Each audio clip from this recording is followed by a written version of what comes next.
Hồi ức chiến trường ca. Tác giả Trần Văn Phú. Số 2.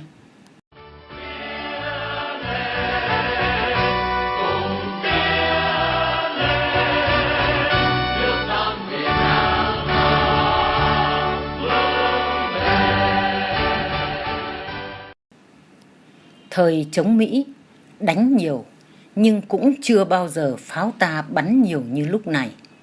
Đã không phân biệt được các loại tiếng nổ nữa. Giống như mình ngồi trong nhà tôn mà có mưa rào.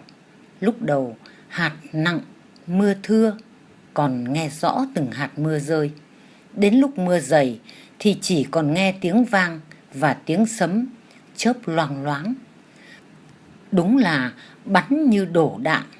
Nghe nói trong tổng kho Long Bình còn rất nhiều hầm chứa đạn chưa khai thác hết. Pháo bắn khoảng 60 phút, điểm nổ đã xa dần. Vào sâu, đã nghe thấy tiếng xích sắt của xe tăng nghiến xuống đường. Quay lại, xe tăng đã lù lù phía sau. Lệnh xung phong, tôi nhổm dậy, điểm xạ 2 loạt về phía cái tháp sắt biểu tượng của Angkor, thấy tóe lửa. Thoáng nghĩ, mấy năm rồi, hôm nay mới lại bắn AK, nghe ra tay súng và kỹ thuật điểm xạ còn chắc lắm. Các loại súng bộ binh đã rộ lên. Tiếng ùng oàng của B-40, B-41 và tiếng nổ chát chúa của DKZ. Tiếng tùng tùng của 12 ly 7 trên xe và của C4 phối thuộc. Ùng oàng khói bụi mù mịt. Thoáng thấy như chiếc xe tăng đầu khựng lại, nhưng rồi lại thấy nó gầm lên hành tiến tiếp. 2 khẩu 37 ly loại 2 nòng cũng bắt đầu nhả những điểm xạ 5 viên 1 trước nòng súng. Mới khiếp làm sao. Đạn đỏ, các loại đạn vạch đường chằng chịt trên đầu. Tất cả các loại súng đã được sử dụng như thị uy, như để lấy thêm sức mạnh, dũng mãnh xông lên. Tiếng xung phong vang dội. Mọi người lom khom chạy gần bám sau xe tăng và bám hai bên đường. Khổ nhất là mấy bác được phân công đánh hàng rào, vì phải ôm thỏi thuốc nổ to như ống luồng dài 2 mét, hoặc khối thuốc vuông to bằng 5 cái bánh chưng, có cái cán dài nửa mét để chống áp vào lô cốt cho dễ đặt bộc phá. Cành càng nên chạy rất vướng. Đúng là bản hợp xướng và bức tranh của chiến trận thật hoành tráng, chỉ thiếu tiếng gươm khua, tiếng voi gầm, ngựa hí. Nhưng tiếng thét, tiếng súng thời này đanh mạnh hơn tiếng ngựa, tiếng voi biết bao lần. Vừa tiến vừa bắn, mặc dù chẳng thấy thằng pốt nào, cũng chưa phát hiện ra hàng rào hoặc ụ súng lô cốt nào mà cấp trên đã phổ biến. Quay sang bên phải, hướng làng Tiên Thuận, Tóc Xé, cũng đã thấy chớp lòa của các loại súng và tiếng thét xung phong vang tận đây. Anh em D3 đa phần là dân miền Đông, ngoài Bắc, Quảng Ninh đất mỏ. Họ khỏe mạnh. Trong huấn luyện thì cán bộ các cấp thật khó chịu vì tính nghịch ngợm, phá phách, chấp hành kỷ luật không nghiêm. Họ ăn cũng thật khỏe. Mời họ ăn cơm hay nhậu thì phải lưu ý, vì không cẩn thận vỡ nợ với họ. Hồi ở Đông Trường Sơn, đường 15A, họ được mệnh danh là cơn lốc đường 15, vì hồi đó đi vào rừng lấy gỗ làm doanh trại, đón ô tô mà không cho đi thì họ cứ nhảy lên thùng xe, cởi áo trùm kính, xe phải dừng lại. Lái xe ức mà không dám làm gì, vì nhìn ai cũng to con. Bên sườn mỗi người đeo một dao găm cán trắng trông thật khủng khiếp. Dao Liên Xô hoặc dao tự chế đúc bằng Dyra máy bay. Trong chiến đấu thì lại khác. Họ mạnh mẽ, mau lẹ và dũng cảm tuyệt vời. Nên từ thời chống Mỹ cứu nước, trung đoàn và sư đoàn hay sử dụng D3 là đơn vị chủ công. Vì những thành tích đặc biệt nên được Quốc hội và nhà nước phong tặng danh hiệu Tiểu đoàn anh hùng lực lượng vũ trang thời chống Mỹ cứu nước. Nhìn sang hướng Đông Dương, nơi D9 tấn công vào khu rừng Thốt Nốt, cũng chớp lòa và tiếng xung phong không kém. Thỉnh thoảng lại thấy tiếng nổ chớp lòa trên cao, chắc DKZ hoặc B40, B41 bắn trúng thân cây thốt nốt. Cũng chỉ vài ngày sau, một quả DK82 của Pol Pot nổ ở trên thân cây, khu vực Ba Vét 2 này. Đạn nổ cao, mảnh găm hết xuống đất đã cướp đi sinh mạng một đồng chí cùng tiểu đội tôi, bị thương 2 người. Tôi may mắn không bị gì.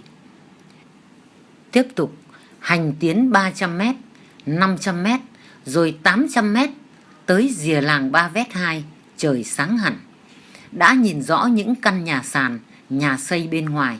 Mọi người thận trọng hơn, xe tăng đã xuống cả ruộng lúa hai bên đường, dàn hàng ngang và nhằm bắn vào những mục tiêu mà cho là có địch. Hỏa lực của tăng thật khiếp, khẩu 100 ly trên xe bắn thẳng, mục tiêu gần nên vừa nghe thấy tiếng nổ đầu nòng đã thấy bụi đất phía trước tung lên. Có căn nhà bùng cháy, những mảnh tre gỗ rơi lả tả sau mấy loạt đạn pháo của tăng. Cả đoàn xe trồm lên, lao đi nhanh hơn. Lính bộ binh chạy theo đứt hơi mà vẫn không bám kịp.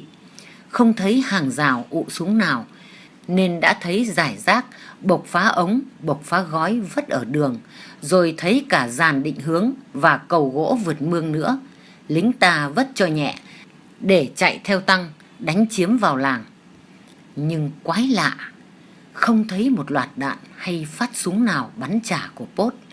Đội hình xung phong chiếm xong Ba Vét 2, rồi lại tiếp tục xông thẳng sang Ba Vét 1. Thiết giáp và lính D3 đánh tốc xé Tiên Thuận xong, sang cũng đã chiếm Ba Vét 1. May mà phát hiện ra nhau sớm nên không có trường hợp nào ta thắng ta. Tiếng súng bộ binh đã ngớt, lệnh tiến công ra hướng Chi Phu, Chuồi Vồ và dọc đường 1 gần rừng Sở rồi dừng lại. Pháo binh phía sau vẫn bắn phá các mục tiêu trên xa. Ta chiếm được hết các mục tiêu Ba Vét 1, Ba Vét 2, rừng Thốt Nốt. 3 hướng đánh đã hội tụ. Lính ta hoan hỉ tay bắt mật mừng. Không ngờ trận đánh lại đơn giản thế. Không một ai hy sinh. Duy nhất có 2 người bị thương do nằm trước xe tăng. Khi pháo của tăng bắn với áp suất rất lớn đẩy quả đạn đi, còn tạo thành luồng khí mạnh thổi đất đá phía trước nữa.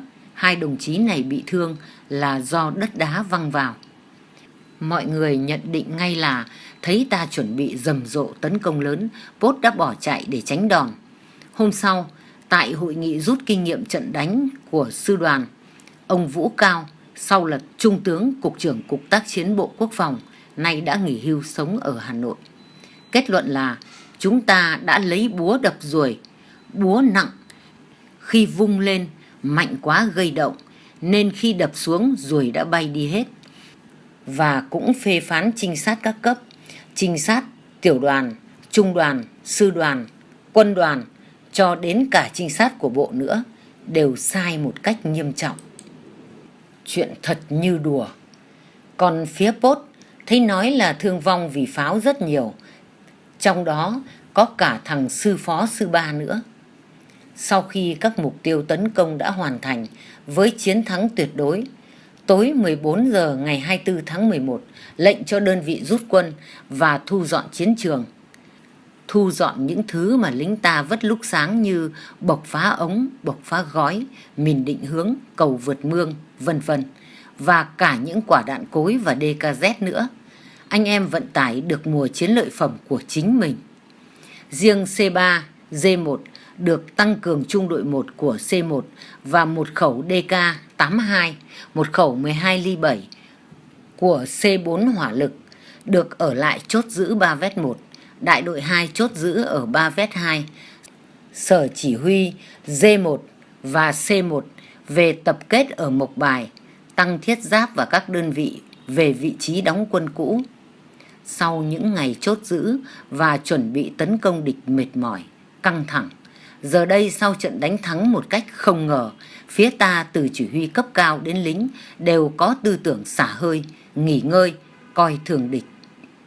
Khi được giao nhiệm vụ ở lại chốt giữ, lính ta cũng không chú trọng củng cố hầm hào mà tò mò khám phá những căn nhà bỏ không và lo việc cải thiện. Sư đoàn có kế hoạch triệu tập hội nghị quân chính vào sáng ngày 25 để rút kinh nghiệm trận đánh. Thật nguy hiểm. Những ngày đầu tiên này, các cấp chỉ huy cho đến lính đều chưa hiểu được bản chất vấn đề cuộc chiến với Pốt và chiến thuật cũng như ý đồ thâm độc của Pốt, độ lì lợm, chịu gian khổ của lính Pốt trong cuộc chiến du kích, song hành cùng với mình trong những năm tháng đánh Mỹ. Lính ta không thể ngờ rằng chỉ mấy tiếng đồng hồ nữa, trận chiến khốc liệt sẽ diễn ra chính nơi này. Đại đội 3 cùng với các đơn vị phối thuộc chốt lại Phum Ba Vét 1. Chỉ huy đại đội lúc ấy, C trưởng là anh Nguyễn Tiến Trụ, lính 1971, trung úy quê Hải Hưng. Anh đã hy sinh ngày 8 tháng 4 năm 78 tại Hà Tiên, Kiên Giang khi giữ chức tiểu đoàn phó tiểu đoàn 1. Chính trị viên là anh Quách Thanh Tiên, trung úy lính 68, dân tộc Mường ở Cẩm Long, Cẩm Thủy, Thanh Hóa. Chính trị viên phó là anh Nguyễn Tiến Đạo ở Uông Bí, Quảng Ninh. Anh Tư, C phó quân sự cũng quê Hưng Yên. Đội hình được bố trí như sau. Căn cứ vào địa hình của Phum, diện tích khoảng 1 km vuông, hình thoi có trục đường 1 ở giữa. Trung đội 1 và một trung đội của C1 tăng cường chốt hướng đông nam và khẩu DK82 ở sát trục đường 1 hướng Chi Phu. Trung đội 2 và 3 chốt hướng tây bắc trục đường và khẩu 12 ly 7 cũng bố trí gần sát đường 1. Có tiểu đội bộ binh yểm trợ. Tiểu đội 11 hỏa lực cũng xé nhỏ, tăng cường đại liên và B41 cho các trung đội hướng phòng thủ chính là hướng Chi Phu, Rừng Sở và Tây Tây Bắc. Ban chỉ huy C cũng thông báo nuôi quân, quản lý và 2 khẩu cối 61 ly đặt ở giữa Phum, sẵn sàng bắn mục tiêu phía trước. Chiều tối sau khi ăn cơm xong, từng trung đội, tiểu đội đã ổn định vị trí chốt giữ của mình, nhưng hầm hào ụ pháo thì hời hợt, chỉ lợi dụng ụ đất hay hố chiến đấu của Pốt, vân vân, sửa sang qua loa. Tuy rằng có phân công canh gác kỹ càng, mọi người đi ngủ, người ngủ võng, người lợi dụng hiên nhà, gầm sàn để nghỉ. Trời vào đêm im lặng. Với một diện tích như Ba Vét 1 mà có một C tăng cường hơn 100 tay súng thì rất mỏng. Ban đêm cái Phum này như rộng hơn, ban chỉ huy đại đội rất trăn trở. Hướng từ trục đường 1 về Ba Vét 2 được coi nhẹ, vì có C2 chốt lại là hướng Việt Nam. Như vậy là lực lượng mỏng và thưa, nên ý thức của mọi người cũng đã có sự đề phòng, vì cũng là đêm đầu tiên chốt trên đất ca. Càng khuya, trời càng yên tĩnh, lính ta trừ người trực gác còn lại đều chìm vào giấc ngủ sau những ngày mệt nhọc. Một số anh em, nhất là khẩu 12 ly 7 tăng cường, vừa canh gác vừa hút thuốc rất tự nhiên.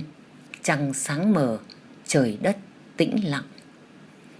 Ùng, oang, rồi băng băng băng, rồi liên tiếp ùng oang, tiếng hô chô chô chô vang ầm phá tan sự yên tĩnh. Tất cả choàng dậy vồ lấy súng đạn. Đã thấy tiếng súng AK băng băng băng, đại liên và cả tiếng B40 của hướng B2 gần khu vực 12 ly 7 bắn trả. C bộ nhốn nháo một lúc rồi rất nhanh C trưởng Trụ cử C phó Từ và liên lạc Nguyễn Văn Nên xuống hướng B2 nắm tình hình. Nên là lính 77 quê Thụy Ninh, Thái Thụy, Thái Bình. Trận ngày mùng 6 tháng 12 năm 77 được tặng huân chương chiến công hạng 3. Ngày mùng 3 tháng 5 năm 78, đêm ngày đổi tiền trong toàn quốc, cả hai cậu cháu ruột đều hy sinh vì đạn B41 cách nhau 1-2 ngày ở đầu Mộc Bài. Tiếng súng hai bên vẫn nổ, song thưa dần. Khẩu đội 12 ly 7 bị trúng quả B40 đầu tiên của Pốt, hư hỏng nặng không sử dụng được nữa. Đồng chí chiến sĩ gác ca đó hy sinh và 2 bị thương. Pốt tử vong 2 tên ngay gần khẩu 12 ly 7 do tiểu đội 5 B2 đồng chí Ngô Duy Phơn, quê Thái Bình làm B trưởng, đã chi viện kịp thời, bắn chéo cánh xẻ tiêu diệt tốp này, đánh bật chúng ra. Đồng chí Phơn hy sinh lúc gần trưa ở đợt tập kích tiếp. Anh Từ nhanh chóng cho chuyển thương binh liệt sĩ về ban chỉ huy, sơ cứu và củng cố lại trận địa. Địch sau lần tập kích đó lại thấy im lặng, nhưng các hướng báo về là đều thấy Pốt hô chô chô. Nhận định tình hình là chúng không nắm được lực lượng và cách bố phòng của ta nên hò hét thăm dò ta. Nhóm tập kích vào 12 ly 7 có thể là trinh sát của Pốt. Im lặng. Xong tất cả mọi người đều bừng tỉnh, khẩn trương củng cố hầm hào, đắp ụ súng, ra vị trí chiến đấu, căng mắt ra, dòng tai lên, quan sát và nghe ngóng địch. Ai cũng thấy trận chiến ác liệt đã thực sự bắt đầu. 2 giờ 50 sáng, trung đội 3, B trưởng là đồng chí Tiến quê Thái Nguyên, phát hiện khoảng 2 trung đội địch men theo hai bên đường số 1, tiến sát chốt tiền tiêu của ta, chờ địch vào gần, thật gần. Anh em đồng loạt nổ súng, tiêu diệt ngay mấy tên đi đầu. Chúng không kịp bắn trả, kêu chí chóe gì đó, rồi chạy tụt lại phía sau. Địch bắn liên tiếp, B40, B41 và M79 vào trận địa chốt của trung đội 3 và cả trung đội 1, làm 3 đồng chí bị thương vong, trong đó có cả đồng chí Tiến B trưởng, nay là thương binh 1/4. Ban chỉ huy đại đội hội ý báo cáo tình hình về tiểu đoàn. Ta đều phán đoán đợt tập kích của địch trong đêm là trinh sát nắm tình hình để chúng sẽ phản kích chiếm lại Ba Vét 1 vào ban ngày. Tiểu đoàn 1 đồng chí Nguyễn Minh Tân, quê Thanh Trì, Hà Nội, và đồng chí chính trị viên Nguyễn Kim Mận, quê Đôn Thư, Tịnh Xá, Bình Lục, Nam Hà, là cấp trưởng, đều là những người đã có nhiều kinh nghiệm trong chiến đấu chống Mỹ cứu nước, báo cáo lên trung đoàn và sư đoàn tình hình và động viên anh em C3 bám chốt chiến đấu, D sẽ chi viện khi cần thiết. Thực ra, trong đêm chi viện bằng hỏa lực thì được, chứ chi viện bộ binh thì rất khó. Thường là trong huấn luyện đều nói về chốt giữ đêm là địch vào đơn vị nào thì đơn vị đó chiến đấu, giữ bí mật lực lượng, không để bộc lộ vị trí và cách bố phòng, vân vân. Tiểu đoàn khen ngợi và động viên C3 tích cực củng cố hầm hào và làm nhiều ụ chiến đấu. Những bài học về kỹ thuật phòng ngự chốt giữ của lính ta rất bài bản. Nhất là C3 hồi chống Mỹ chốt giữ ở đường 13 Trơn Thành, Bình Long. Tiểu đoàn trưởng Tân, lúc đó là tiểu đoàn phó, tăng cường trực tiếp, đã chốt giữ kiên cường, đánh lui nhiều đợt công kích của lữ đoàn xe tăng địch, bắn cháy 3 xe. Mặc dù đại đội trưởng Hồng, quê Hưng Yên, cùng gần 10 đồng chí hy sinh, nhưng vẫn giữ vững trận địa. Rạng sáng ngày 24, địch tập trung 2 tiểu đoàn đồng loạt tấn công vào 3 hướng chốt của C3 với hỏa lực rất mạnh bằng B40, B41, M79. Đạn thẳng thì toàn AK dồn dập bắn phá. Anh em các hướng chốt cũng bắn trả quyết liệt. 2 khẩu cối 61 đã tong chi viện. Những phần tử và cự ly bắn được chuẩn bị từ trước, chứ không thể hiệu chỉnh trực tiếp được vì khó quan sát.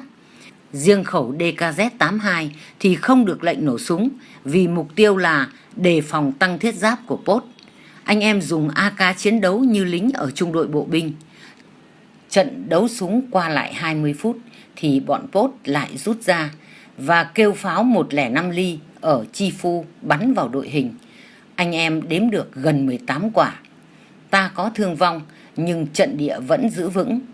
Gần 7 giờ sáng, chúng lại nã pháo 105 ly và bắn cối 82, 61 vào trận địa. Rồi tiếng thùng thùng của 2 khẩu 12 ly 7 bắn xiên vào.